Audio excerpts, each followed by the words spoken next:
Now moving on, the Home Office has released its latest figures on immigration numbers. Our political correspondent Rob Powell's here, and he's been pouring through these numbers. There's quite a lot to get to, so we're over to you in terms of what jumps out most of all. Yeah, there's a lot of them. These are the regular release of data that comes out from the Home Office every 3 months. So it's the first one we've had since the end of May, and it covers the period, the 12 months running to June of this year. So it essentially pretty much covers Labour's first year in office, but of course a lot of the impact of what's going on here is being influenced by what the Tories did in their final years in office.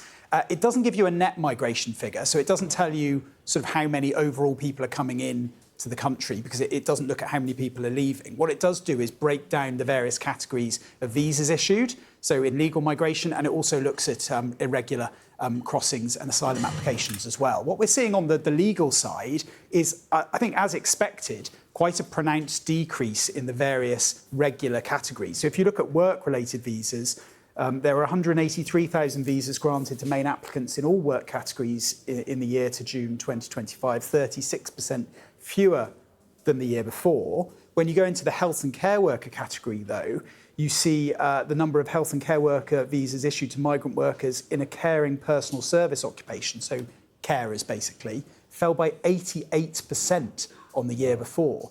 And that's all being driven by some of these reforms brought in under the Rishi Sunak government to restrict the number of care worker visas, health and social care worker visas that are being issued. So that was the changes that James Cleverly made as Home Secretary. They were, yeah, which Labour didn't stand in the way of and have actually arguably extended through the immigration white paper. But you can see that is substantially bringing down those numbers.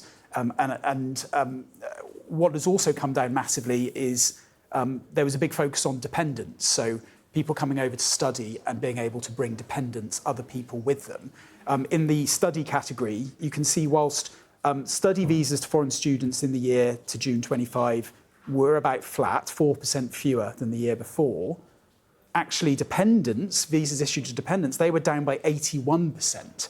So that is coming down quite substantially as well. So it's some of these measures that are driving the overall decreases in net migration as well, which are down to some of the policies that were adopted by, brought in by the Conservatives that Labour have basically adopted. It's a bit of a different story when it comes to irregular migration, though. Bring us those numbers. So small boat crossings and irregular arrivals, 49,000 irregular arrivals detected in the year ending June 2025, 27% more than the previous year. Now, 88% of that, so a majority of that chunk of irregular arrivals, as they're termed, were small boat arrivals, 38% more in terms of small boat arrivals than the previous year, but slightly fewer than the peak in 2022. So that essentially mirrors what we're seeing in the sort of continuous data that we're tracking that the Home Office issues. That small boat arrivals are basically running close to where they were at their peak and far higher than they were last year. Just quickly, the number being housed in hotels, do we have that? Yes, we do.